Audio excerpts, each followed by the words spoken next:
These are very, very important matters. Valerie Richardson, writing in the Washington Times, and we've talked about some of this, but it's now expanding.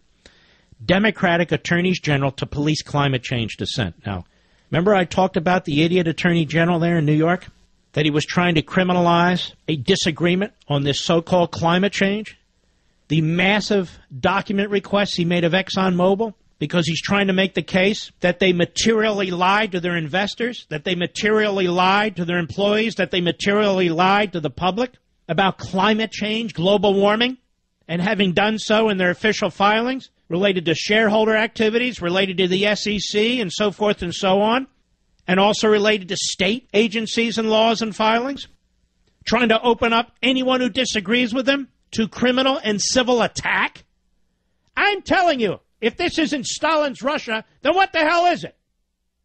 A coalition of Democratic attorneys general in 16 states announced yesterday an unprecedented campaign to pursue companies that challenge the catastrophic climate change narrative, raising concerns over free speech and the use of state authority to punish political foes. I knew this was coming. We talked about it at length. And here it is.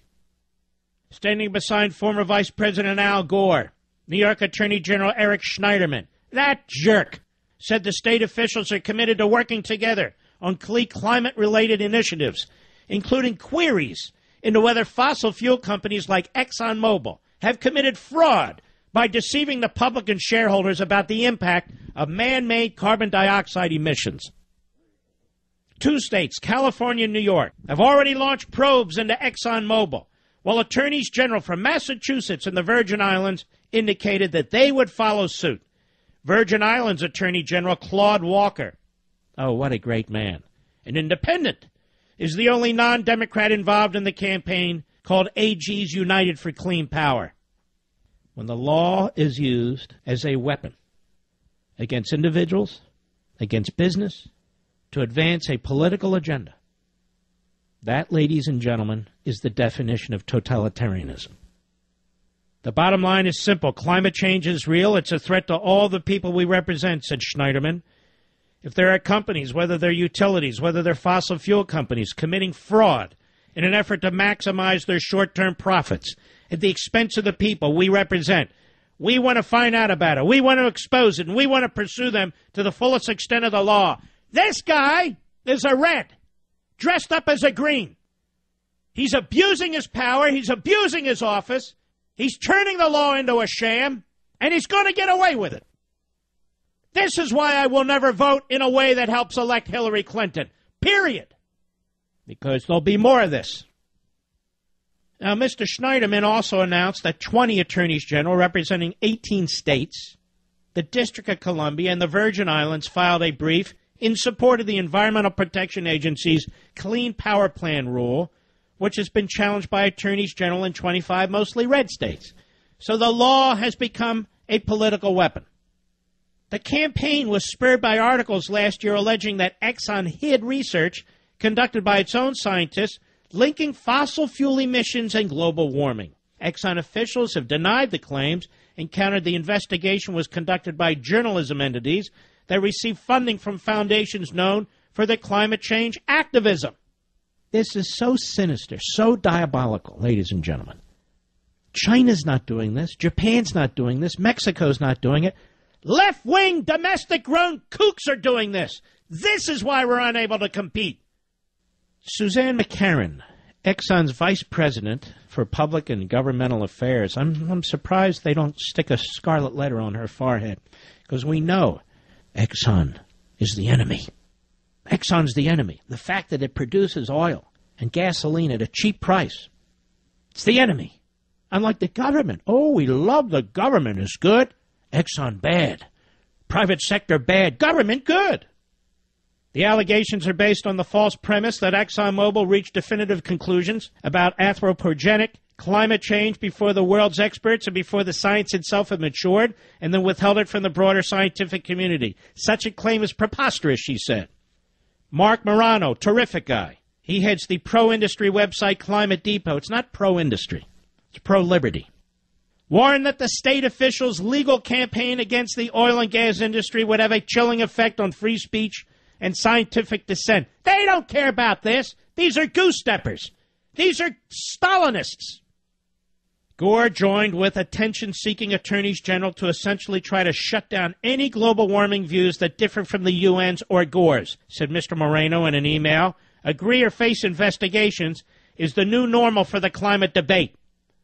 This is just getting worse and worse and worse. And let me remind you of something, ladies and gentlemen. I wrote about it at great length in Plunder and Deceit. Plunder and Deceit. I know I wrote it, but I'll tell you what. It's outstanding. The information in here, I am constantly referring to my own book. I don't mean on the air, but the scholarship that's involved. I'm not talking about my quotes, but the information from other people. This is a degrowth movement. We've talked about this before. DE-growth, a degrowth movement. It's about Marxism-socialism. It's an attack on the industrial heartland. It's an attack on the coal mining industry. It's an attack on the electric production industry. It's an attack on gasoline and oil industries. It's an attack on the steel industry and the aluminum industry. The greatest threat we face in this country isn't Japan. It's the left. It's the left. No amount of tariffs and no amount of protectionism can protect us from these people who are destroying our economic system and jobs for millions and millions of people in this country, both those who are losing their jobs and those who otherwise would be able to attain jobs. It is a leftist ideology. It is an anti-capitalist ideology. That's what this is all about. The Democrat Party is a party of reds. These phony attorneys general in these blue states want to advance an agenda that will affect the rest of us who want nothing to do with these blue states. And yet they want to nationalize their agenda. They want to establish it as a matter of civil and criminal law, just as they want to establish their ideology as a matter of constitutional law. So then there's no way out. There's no way out.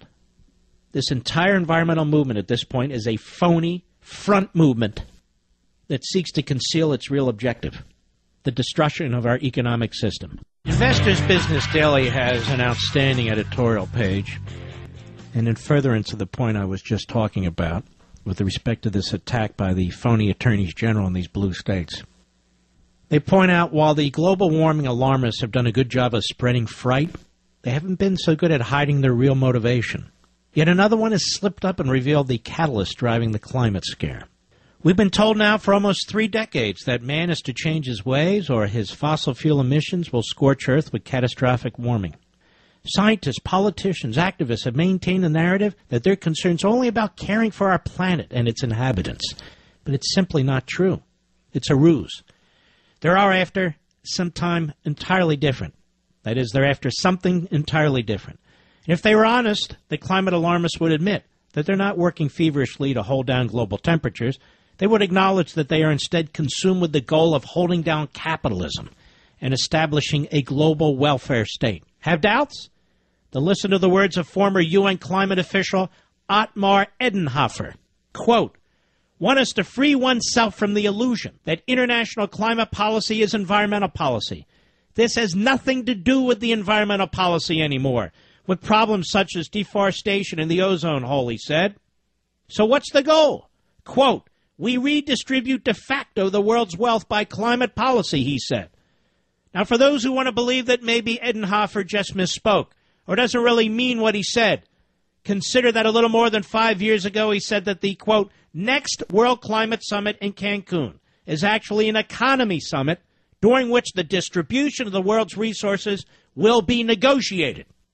Christina Figueres, another one, said something similar of the UN Framework Convention on Climate Change. She said, quote, "This is the first time in the history of mankind that we're setting ourselves the task of intentionally, within a defined period of time, to change the economic development model that has been reigning for at least 150 years since the Industrial Revolution.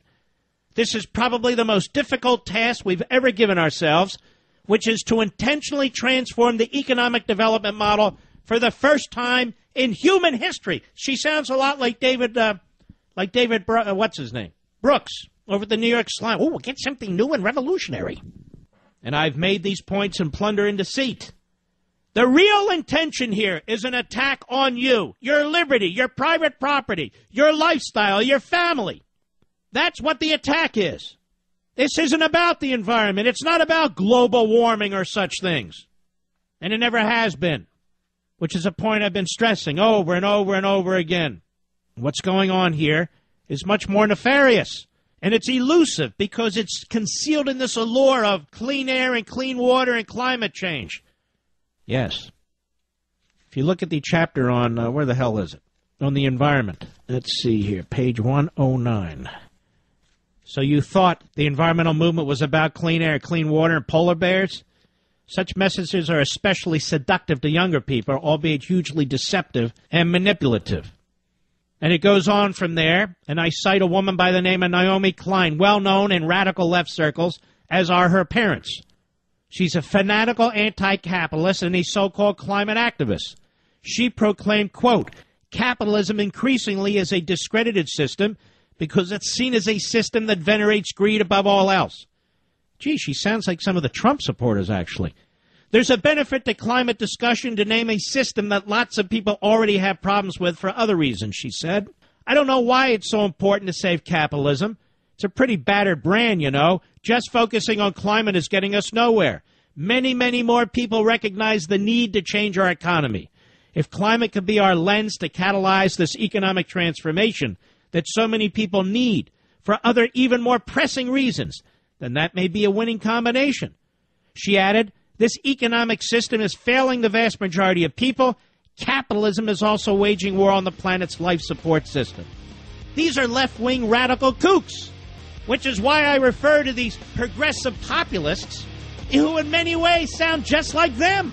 They may not even know it, but they do.